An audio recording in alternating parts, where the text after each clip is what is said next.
రాష్ట్రంలోని రొయ్యల రైతుల సంక్షేమమే కూటమి ప్రభుత్వ అత్యున్నత ప్రాధాన్యత అని వ్యవసాయ మత్స్యకారుల శాఖ మంత్రి కింజారపు అచ్చెన్నాయుడు స్పష్టం చేశారు.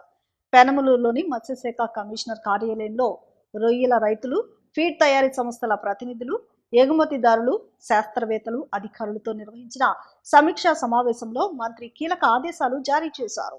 రొయ్యల ఫీడ్ ధరల నిర్ణయంలో పూర్తి పారదర్శకత ఉండేలా చర్యలు తీసుకోవాలని, ముడి పదార్థాల ధరలు శాస్త్రీయ ప్రమాణాల ఆధారంగా ధరలు నిర్ణయించే విధానాన్ని అమలు చేయాలని సూచించారు.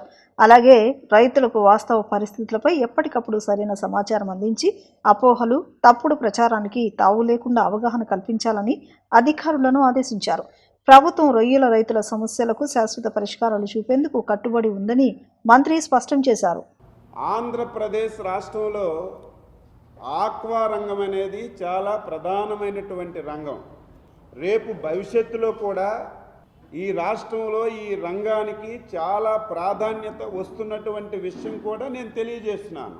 ఎందుకు ఈ మాట అంటున్నామంటే, వ్యవసాయం తగ్గించారు, వ్యవసాయం తగ్గించమని చెప్పి కూడా చెప్తున్నాం. దీన్ని డైవర్ట్ కావాలంటే కోస్టల్ జిల్లాలో ఈ రంగం పైనే ఆధారపడుతున్నటువంటి విషయం మనందరం కూడా గమనంలోకి తీసుకోవాలి.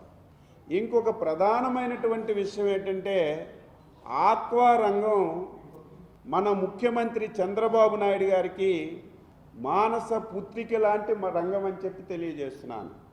ఉమ్మడి ఆంధ్రప్రదేశ్లో కానీ, విడిపోయినటువంటి ఆంధ్రప్రదేశ్లో కానీ ఈ రంగానికి అత్యంత ప్రాధాన్యత ఇచ్చి ముందుకు తీసుకెళ్లిన విషయం ఈ రంగంలో ఉన్న ప్రతి ఒక్కరికి తెలుసు అని చెప్పి సందర్భంగా తెలియజేస్తున్నాను.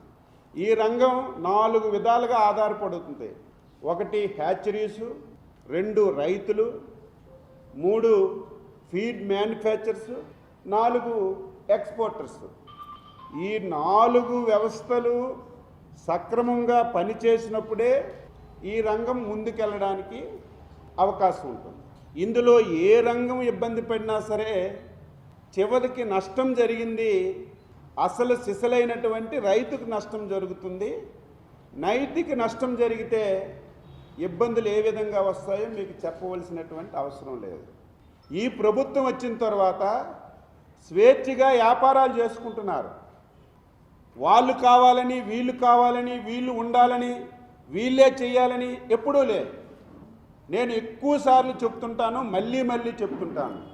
మేము వచ్చిన తర్వాత ఈ 2 సంవత్సరాల్లో 41,75,000 కోట్ల రూపాయల నుంచి 63.65 లక్షల కోట్లని తీసుకొచ్చామంటే ఈ రంగం అభివృద్ధికి ఇంతకంటే సూచిక ఇంకొకటి లేదు అని చెప్పి తెలియజేస్తున్నాను.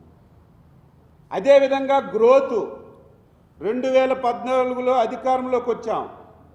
మొత్తం వ్యవస్థలన్నీ లేవు, రాజధాని లేదు, చాలా ఇబ్బందుల్లో ఉన్నాం. కానీ ఈ రంగానికి చంద్రబాబు నాయుడు గారు అత్యంత ప్రాధాన్యత ఇచ్చి 2014 నుంచి 19 వరకు సంవత్సరానికి పెంచుతూ 15.74% గ్రోత్తో మీకు అధికారాన్ని ఇచ్చాం. మేము 5 సంవత్సరాల్లో 6% నుంచి 15%కి పెంచినప్పుడు నీ ప్రభుత్వ హయాంలో 15% నుంచి 23%కి వెళ్ళాలి. ఎక్కడైనా సంవత్సరానికి గ్రోత్ పెరగాలి. కానీ మేము 15.7%కి ఇస్తే 1% తగ్గించి నువ్వు మళ్ళీ మాకు అధికారాన్ని ఇచ్చావు. మళ్ళీ 2 సంవత్సరాల్లో ఈ రంగం మీద ప్రత్యేకమైనటువంటి దృష్టి పెట్టి ప్రతి సంవత్సరం ఈ రంగాన్ని ముందుకు తీసుకువెళ్ళాలని ఒక టార్గెట్ ఇచ్చి ఈ రంగంలో 19% గ్రోత్కి తీసుకెళ్లిన విషయాన్ని నేను సగౌరవంగా ప్రజానీకానికి తెలియజేశాను. దేశ ఆర్థికాభివృద్ధిలో హడ్కో కీలక పాత్ర పోషిస్తోందని హడ్కో ఎగ్జిక్యూటివ్ డైరెక్టర్ బిఎస్ఏ మూర్తి అన్నారు. ముఖ్యంగా నగరాలు, పట్టణాల్లో మౌలిక సదుపాయాలకు సాంకేతికత, ఆర్థిక సాయం అందిస్తుందని ఆయన వివరించారు. నగరాలు, రాష్ట్ర ప్రభుత్వాలు, ప్రపంచ బ్యాంక్, ఏడీబీ వంటి సంస్థలకు కీలకమైన వారధిగా హడ్కో పనిచేస్తుందని తెలిపారు. హాడ్కో 56 వార్షికోత్సవం విజయవాడలో ఘనంగా జరిగింది. స్థానిక హోటల్లో ఆహ్లాదభరిత వాతావరణంలో జరిగిన ఈ వేడుకల్లో హాడ్కో executive director BSA Murthy, deputy general manager finance CH Nagamani Kantharaj, JGM K Vijay Kumar తదితరులు పాల్గొన్నారు. వార్షికోత్సవ వేడుకల్లో భాగంగా కేక్ కట్ చేసి సంబరాలు జరుపుకున్నారు. ఈ సందర్భంగా వారు మాట్లాడుతూ 56 ఏళ్ల సుదీర్ఘ చరిత్ర ఉన్న హాడ్కో దేశవ్యాప్తంగా వివిధ రాష్ట్రాల్లో గృహ నిర్మాణం, మౌలిక సదుపాయాలు, తాగునీటి సరఫరా, పారిశుద్ధ్యం తదితర రంగాల్లో విశేష కృషి చేస్తోందన్నారు. పట్టణాలు, నగరాల్లో మౌలిక సదుపాయాల కల్పనకు సాంకేతికత, ఆర్థిక సాయం అందిస్తుందని తెలిపారు. రాష్ట్ర విభజన తరువాత ఆంధ్రప్రదేశ్కు 55,000 కోట్ల రూపాయలను మంజూరు చేసి 33,000 కోట్ల రూపాయలను విడుదల చేశారని వివరించారు. విశాఖ, విజయవాడ వంటి నగరాల్లో వర్క్షాపులు నిర్వహిస్తూ ఆయన నగరాల అభివృద్ధికి తన వంతు తోడ్పాటును అందిస్తున్నారని వారు పేర్కొన్నారు. ఇదే కాక తమ వంతు సామాజిక బాధ్యతగా కోట్లాది రూపాయల సిఎస్ఆర్ నిధులతో గిరిజన ప్రాంతాల్లో ఉన్న ప్రభుత్వ పాఠశాలలో మౌలిక సదుపాయాలు కల్పించామని వివరించారు. నగరాల అభివృద్ధితో పాటు సామాజిక సేవలో కూడా హాడ్కో ముందుంటుందని వారు స్పష్టం చేశారు. ఈ వేడుకల్లో ఏపీ సిఆర్డీఏ గ్రూప్ డైరెక్టర్లు పాలేశ్వరరావు, ఉమా, కస్టమ్స్ శాఖ retired commissioner Abdul Azeem, railway CE Naidu, హాడ్కో ప్రాంతీయ కార్యాలయ సిబ్బందితో పాటు వివిధ శాఖలకు చెందిన రాష్ట్ర ప్రభుత్వ అధికారులు హాజరయ్యారు.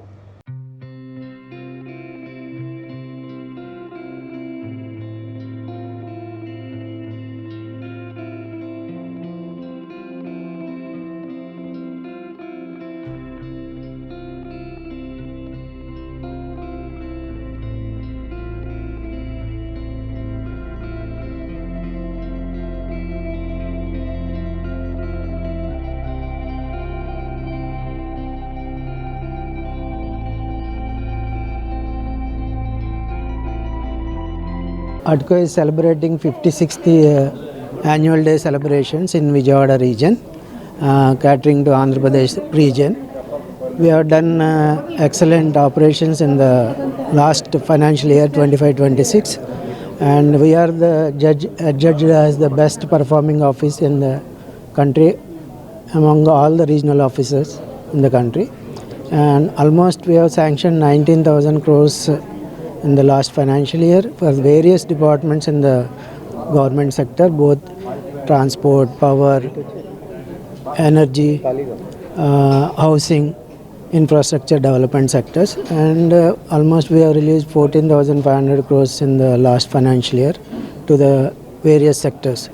And we also given CSR grants up to the 3 crores as grants in the various institutions, especially AIMS and community health centers also. And not only lending, we are also doing social work in the form of distributing furnitures, water coolers to the agency area schools, etc. Thank you. HUDCO 56th annual day celebration మేము ఇక్కడ చేసుకుంటున్నందుకు Novotel విజయవాడలో మాకు చాలా ఆనందంగా ఉంది. 25-26 సంవత్సరానికి సంబంధించి మేము ఈ సెలబ్రేషన్స్ చేసుకుంటున్నాం. మా స్టేక్ హోల్డర్స్ అందరితో కలిసి, గవర్నమెంట్ ఏజెన్సీస్ వాళ్ళందరితో కలిసి, ఎవరైతే మాతో కలిసి జర్నీ చేశారో వాళ్ళ భాగస్వామ్యంతో, ఈ స్టేట్ ఒక నాయకత్వంతో, మా ఈడీ గారి సారథ్యంలో, మా సిఎండి గారి సారథ్యంలో మేము ఆల్మోస్ట్ 19,500 కోట్లు లాస్ట్ ఇయర్ మేము శాంక్షన్ చేసి 14,500 కోట్లు ఈ స్టేట్ అభివృద్ధి కోసం రిలీజ్ చేసి ఈ స్టేట్ అభివృద్ధిలో భాగస్వామ్యం మాకు చాలా సంతోషంగా ఉంది. ఈ ఒక్క రోజుని అందరూ ఏజెన్సీస్ వాళ్ళు వచ్చి మాకు ఎంతో గొప్ప జ్ఞాపకంగా నిలిచారు. అందరికీ నా శుభాభినందనలు మా HUDCO తరపు నుంచి.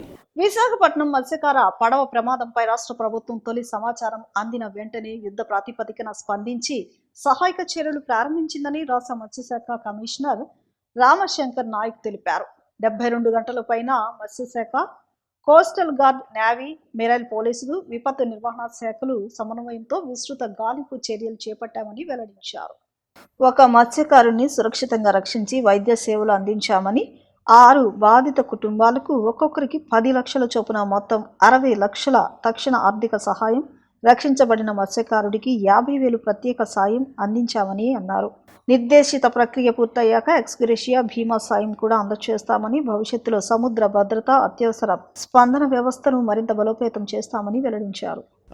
విశాఖపట్నం తీరంలో జరిగినటువంటి బోట్ సంఘటన చాలా విషాదకరమైంది. అందులో 7 మంది మత్స్యకారులు వేటకు 1వ తేదీ వెళ్ళారు. చేపలు వేట సాగించుకుని గంగవరం పోర్టు దగ్గరలో 10 నాటికల్ మైల్ దూరంలో ఉండగా ఇంటికి ఫిషింగ్ హార్బర్ వైజాగ్కు వస్తున్న తరుణంలో ఇంట్లో వాళ్ళతో కూడా కాంటాక్ట్ చేసి మాట్లాడారు. వస్తున్నాము అన్నారు. అంటే నేను చిన్న గారితో మాట్లాడిన విషయాలను కూడా దృష్టిలో పెట్టుకొని మీ ముందు చెప్తున్నాను. కరెక్ట్గా 2:45, 3 గంటల ప్రాంతంలో వీళ్ళు ఇంట్లో వాళ్ళతో మాట్లాడారు. గణేష్ అనే పిల్లలతో సమాచారం కూడా అందించారు వస్తున్నామని. 4వ తేదీ 7వ నెల 3:45 టైంలో ఈ విషయం వాళ్ళు మాట్లాడినారు. తర్వాత ఆ రోజు గాలి తీవ్రత, కరెంట్ ఎక్కువగా ఉండడం వలన వాళ్ళు వస్తున్న తరుణంలో లోయ బోయ అనేటువంటిది సముద్రంలో అల్లలేక తాకిడి ఉంటుంది. ఆ లోయ బోయకు క్రాస్గా వస్తే జనరల్గా బోటు గురి కాదు, కానీ వీళ్ళు సమాంతరంగా ప్రయాణం చేసినట్లుగా తెలుస్తూ ఉంది కొంతమంది సీనియర్స్ చెప్పిన దాన్ని బట్టి. అయితే ఈ పడవ కూడా fibre boat, so water stability కొద్ది తక్కువ ఉంటుంది. మామూలు బోట్, స్టీల్ బోట్ కానీ వేరే ఇతర బోట్ల కంటే ఫైబర్ బోటు కొద్దిగా తక్కువ ఉంటుంది వాటర్ స్టెబిలిటీ. సో 7 మందిలో ఒకడు గల్లంత అయినారు, 6 మంది మాత్రం ఉన్నారు. వాళ్ళు ఆ పడవను అడ్డుకునే దాదాపుగా 9:15 కానీ 9:30 గంటల వరకు వాళ్ళు బోట్ను అంటుపెట్టుకునే ఉన్నారు. అంటే సగం మునిగి సగం ఉంది కాబట్టి దాన్ని పట్టుకునే ఉన్నారు. తర్వాత ఆ బోటు కూడా మునకడం స్టార్ట్ అయిన వెంటనే ఇంకా లాభం లేదనుకొని ఆ తెప్ప ఉంటాయి కొన్ని, అది మన థెర్మోకోల్ తెప్పలు ఉంటాయి, ఆ తెప్పలను కడుపు కట్టుకొని వాళ్ళు కొంత ఈదుకుంటూ రచించుకున్నారు. అయితే తెల్లవారుజామున 4:30 పటం ఎగురుతే తెల్లవారుజామున అప్పటి వరకు వాళ్ళు ఈదుకుంటూ వస్తున్నారు. సో చిన్న వాళ్ళ బ్రదరు ఎవరైతే ఉన్నారో, ఇంకా నేను ఈదలేను, నాతో కాదు, పిల్లల్ని తీసుకొని ముందుకెళ్ళు అని చెప్పి చిన్నకు చెప్పారంట వాళ్ళన్న. ఆ పిల్లలు మిగతా వాళ్ళు అంటే 6 మందిలో ఒకరు వెనక్కి ఇంకా ఈత కొట్టలేక ఆగిపోయినాడు. మిగతా 5 మంది ప్రయాణం సాగించారు. ముందుకు పోతూ ఉంటే ఒక మర్చెంట్ షిప్ కనిపించింది వాళ్ళకి. మర్చెంట్ షిప్ను కూడా మరి చూసి అటువైపు ప్రయాణం సాగించారు. అందులో ఇంకొక పిల్లవాడు మధ్యలో నాతో చేత కావడం లేదని చిన్నకి చెప్పారంట. సో 4 మాత్రం బోట్ తీరం దగ్గర వరకు చేరుకున్నారు.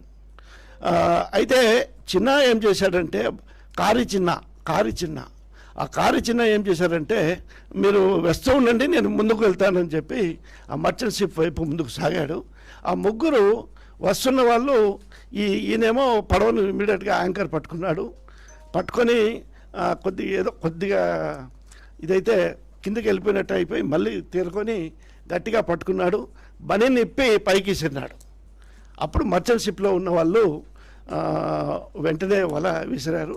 ఆ వల సహాయంతో పైకి లాగారు. అతను సేఫ్ట్గా రక్షించబడ్డాడు. అక్కడ చేరిన వెంటనే వాళ్ళు 2 బాటలు నీళ్ళు తాపారట.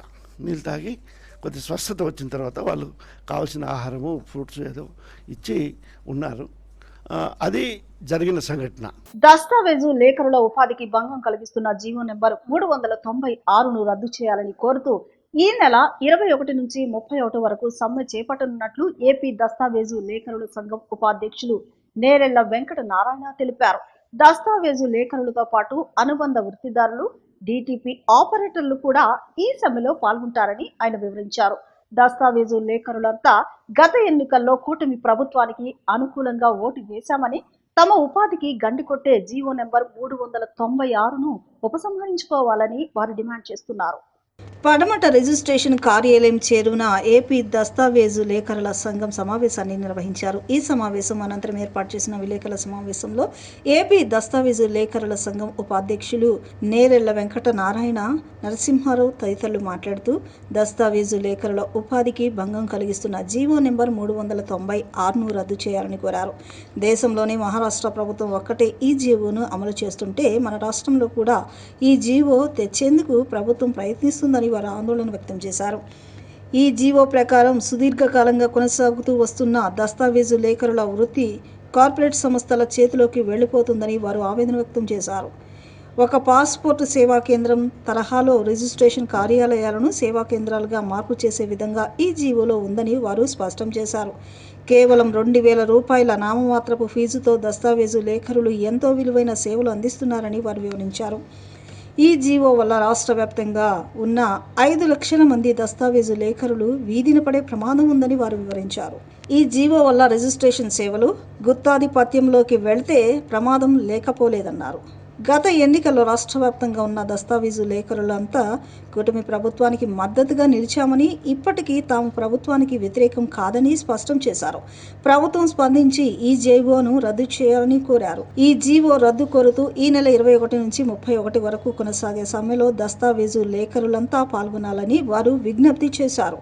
పటమట శాఖ తరఫున మన కృష్ణా జిల్లా ఉపాధ్యక్షుడు ఆరేపల్లి విజయ్ గారి అధ్యక్షతన మేమందరం 396 జీవోకి వ్యతిరేకంగా ఈ 20 తారీఖు నుండి 31వ తారీఖు వరకు సమ్మె చేయడానికి గల అంశాల గురించి సభ్యులందరితో కలిసి చర్చించుకున్న మీదట ఇవాళ సమ్మె చేయడం తప్పితే వేరే మార్గం లేదని అందరూ ఏకాభిప్రాయంగా వ్యక్తం చేసినందున సభ్యులందరి ఏకాభిప్రాయ నిర్ణయం ప్రకారం దస్తావేజు లేఖరులు, అనుబంధ వృత్తిదారులు, డిటిపి ఆపరేటర్లు, సహాయకులు అందరం కూడా 20వ తారీఖు నుంచి 31వ తారీఖు దాకా నిరవధిక పెన్ డౌన్ కార్యక్రమం నిర్వర్తించడానికి నిర్ణయించడమైందండి. ఈ 396 జీవో మూలన ఫ్రంట్ ఆఫీసు, బ్యాక్ ఆఫీస్ అనేది కార్యక్రమం చేయడానికి ప్రభుత్వం నిర్ణయించింది. దానికి గాను ఇప్పటివరకు కూడా ఫ్రంట్ ఆఫీస్ చేసే ప్రతి వర్క్ కూడా డాక్యుమెంట్ రైటర్లే చేసుకుంటూ వచ్చారు ఇప్పటివరకు.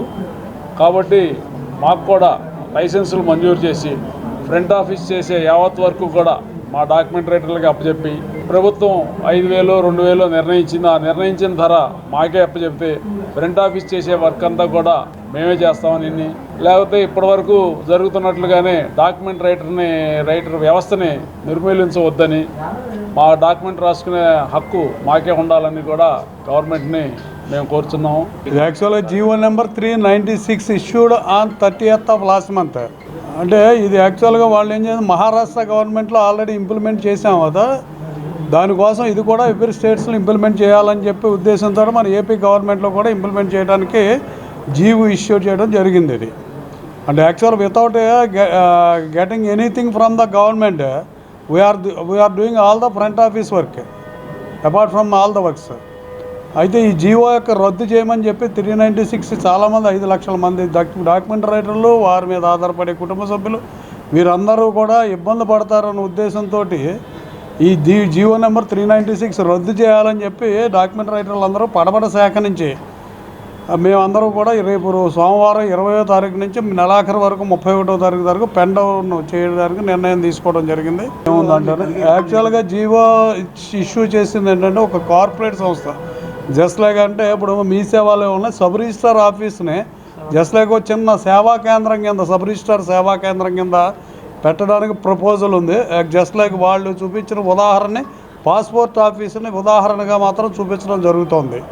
అదేవిధంగా మొత్తం రాష్ట్ర వ్యాప్తంగా కూడా జిల్లాకు ఒక యూనిట్ చొప్పున, ప్రతి జిల్లాకి ఒక యూనిట్ చొప్పున వీళ్ళు ప్రారంభం తీసుకోవడానికి ఒక ఇతర రాష్ట్రం యొక్క 29 రాష్ట్రాల్లో ఒకే ఒక రాష్ట్రంలో అమలు జరుగుతుంది. అది కూడా మహారాష్ట్ర గవర్నమెంట్లో. మిగతా ఏ స్టేట్లో కూడా ఇది అమలు జరగట్లేదు. ఇప్పుడు చిన్న విరామం తీసుకుందాం.